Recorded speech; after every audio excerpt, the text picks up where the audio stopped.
Perché funzioni deve essere orientato direttamente verso il sole, proprio in linea retta.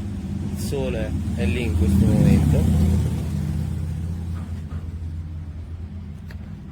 Se è in linea retta vibra correttamente